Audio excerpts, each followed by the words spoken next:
ఏదున్నా నేను ఇప్పుడు మళ్ళీ అదే చెప్తున్నా, రేపు చేసేది కూడా అదే.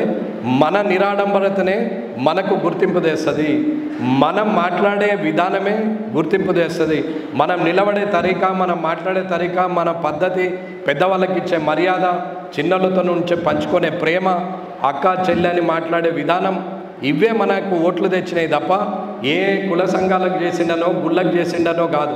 అది ఒక నమ్మకానికి, మనల్ని నమ్మడానికే చేసిన పని కాదు. అది కార్యక్రమం దేవుని కోసం చేసింది, లేని వాళ్ళ కోసము గట్టిగా ఇతరం చేసిందే తప్ప వేరే ఉద్దేశంలో లేదు.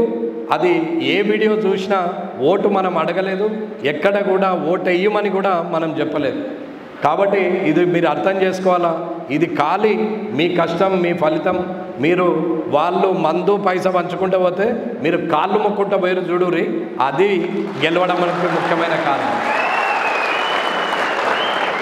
ఏ ఒక్కరోజు లీటర్ పెట్రోల్కి ఆశపడకుండా, ఏ ఒక్కరోజు మందు కోసం ఆలోచించకుండా, వీడికి వస్తే ఆ భోజనం తప్ప ఏముండదని తెలిసిన, తప్పు పనికి సపోర్ట్ చేయడని తెలిసిన, మన తప్పుంటే ఆయన దగ్గరకు ఓడు వేస్ట్ అని మీకు తెలిసినా ఇంత కష్టపడ్డారు చూడండి.